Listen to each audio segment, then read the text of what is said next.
I was flipping through channels and I found something. I could not comprehend what I had just been initiated into.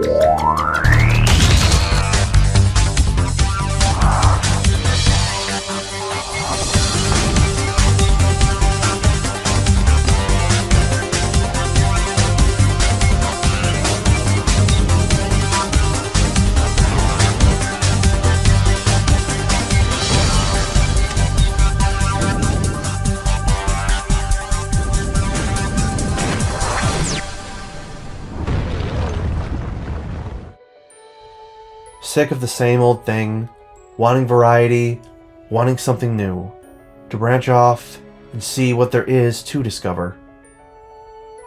Lego, Disney, Weird Al Yankovic, family friendly, sticking to these demographics, appealing to multiple generations, passed from one to the other.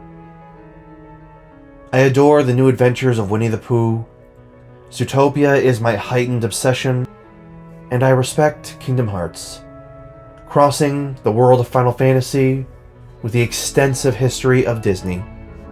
I cannot expect Disney to ever break this trend.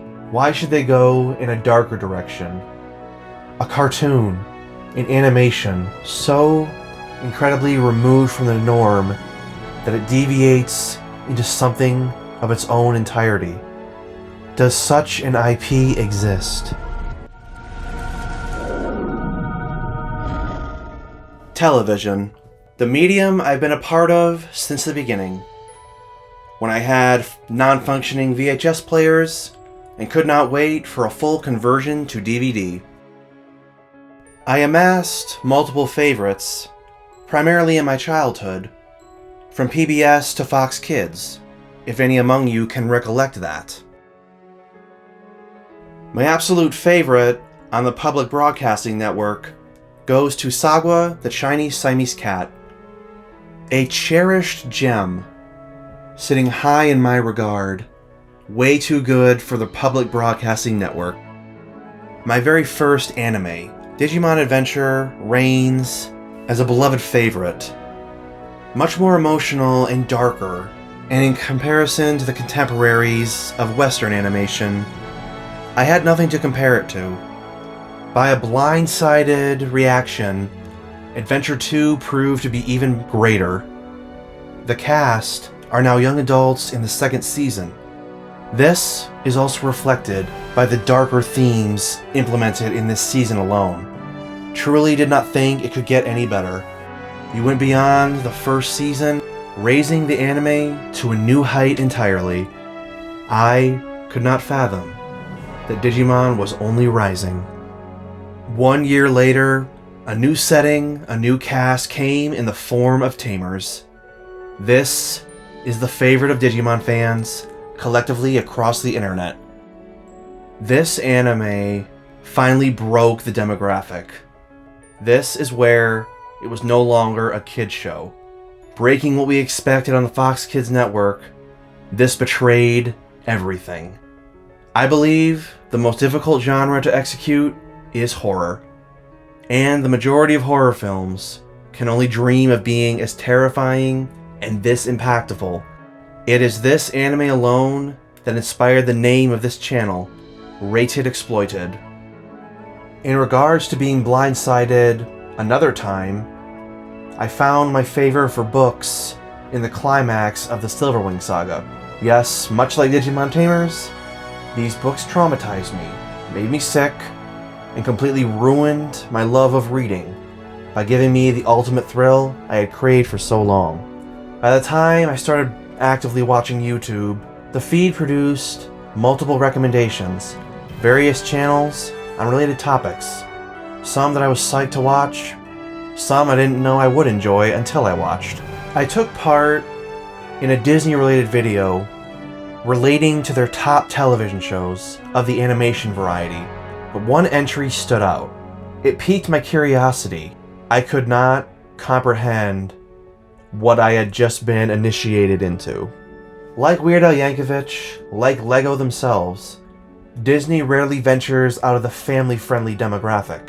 When I was a kid, I was flipping through channels and I found something.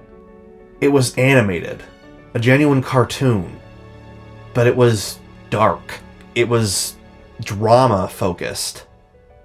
The pacing was steady, and there was a high focus on the visuals. The show was almost over, so I watched maybe the last 10 minutes.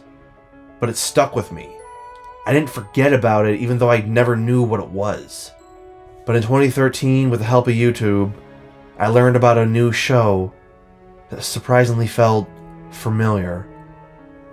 In receiving that DVD, everything was about to revert, and I was about to rediscover something I had found by chance. At night, I appropriately booted up my PC, put in the disc 1 of the season, began to watch. The intro took me by surprise. No voiceover, no bright colors, no high-pitched audio of any sort. I'm thinking, this is Disney. The show begins in modern-day Manhattan, 1994. A woman is investigating falling debris from a skyscraper. Then it reverts back into 995 AD. A castle by the name of Wyvern is being attacked and ransacked, and there's a big focus on these stone creatures littered throughout. Sun sets, and they burst from the stone, defending the castle. Nothing I didn't expect, but an impact forming, one disturbingly familiar. I recall when the Silverwing saga lured me in by paragraph 2 of page 2. The third act of the first episode was building something deep in me. My heart palpitated. I started to feel extremely warm. A familiar excitement. The exact feeling now formulated in this TV show. I had done it. I rediscovered that mysterious cartoon from the 90s. The one I could never place or identify. I was so overcome with joy, I never thought I would have experienced this. The one instance of Disney betraying their own demographic. I was shaking, and I felt exactly the same way reading the final book in the Silverwing saga. That sickness, that infectious emotion. With my lack of knowledge, I knew I had finally found it. My number one, unrivaled magnitude of television.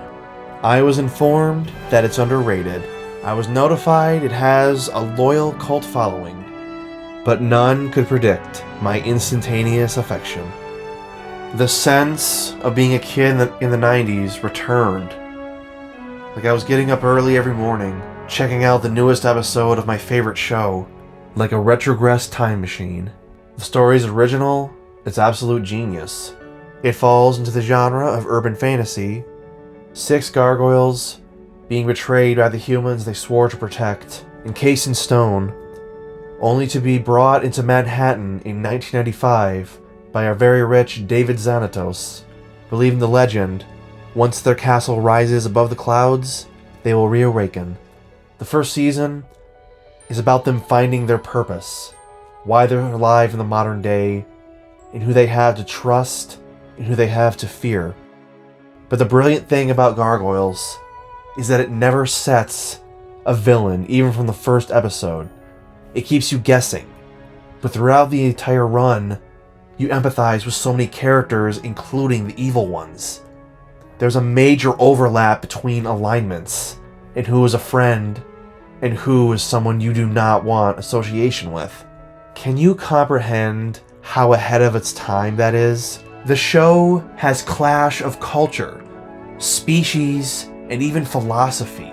I always wanted a show that would blend so many irrelevant genres seamlessly.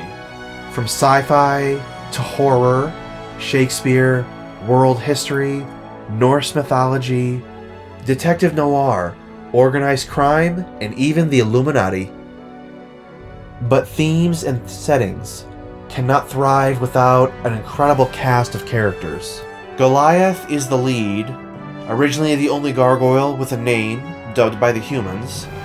His advisor and trusted longtime friend, Hudson. Bronx the quadrupedal gargoyle, voiced by Bill Fagerbakker. You know him as Patrick Starr. And the main trio, Broadway, Brooklyn, and Lexington. 1,000 years of being frozen in stone, 3,000 miles across the Pacific Ocean. They are the foreigners in a technologically advanced human society. Keep in mind, do not think of these beasts as human themselves. They speak, they interact, and they do defend, but they are their own species, with a culture and philosophy all their own. Season 2, for lack of a better metaphor, cranked everything past extreme, giving Gargoyles a worldwide appeal. Allow me to elaborate with points and reference of what the show did far ahead of anyone else. It established justifiable villains with a deep backstory, motivations, and above all, empathetic. Never afraid to show suffering from either side of alignment or confrontation, and giving an entire episode arc to a mentally disabled background character in regards to a mistake to insult Goliath from a previous episode. I'm ever thankful to be part of it in the modern day. We have a resurgence of the comics. Multiple times I've read about the article of petitioning to bring it back in a whole new form, from Greg Weisman, the creator, to Jordan Peele of all directors. I have no idea, nor can I speculate where Gargoyles will be in the future. I'm focused on the present, thankful that the comics are here again, the art we know so well, and the characters we love. It is the honorary Season 4, according to Greg Weisman. I'm more than satisfied with new comics in the new era. It's more than I could ask for, but it's genuine. But to be optimistic, let's point out the possibilities that Gargoyles could be revived. When it comes to animation, it's far easier to do so than a live-action rendition. With the exception of Ed Asner, every voice actor is alive, well, and still in their career. The fan base has significantly grown, but I will accept it's extremely niche, and that is true for everything I love, from Bionicle to even Seth MacFarlane Realm of the Claw figures by Stan Winston. I appreciate that not everyone acknowledges Gargoyles. Fewer have even seen it, but those who have discovered it see it for what it is. Reminiscent qualities you can't find a comparison for. A flair you'd never expect from Disney of all things. Subject matter that pushes the limit of a PG rating. And you question, was this really on Disney Channel back in the 90s? Looking back on something I cherish that I couldn't be a part of in the beginning, I look past the mediocre, disproportional figures by Kenner, the above-average console exclusive to the Sega Mega Drive. Somehow, in the age of the internet, I went 16 years before ever discovering Disney's Gargoyles. None of that changes the effect it has on me, bringing me to tears, granting what I had wanted from the medium from the very beginning, satisfying with its novel combinations and blending irrelevant genres, from the fictional and the not-so-fictional. Thank you, Greg Weisman, for writing on Bionicle Mask of Light, to creating my #1 in the entire medium of TV. Thank you, Gargoyle fans. Thank you, subscribers of Rated Exploited. Have you thought about your likes list? Does it measure in the thousands?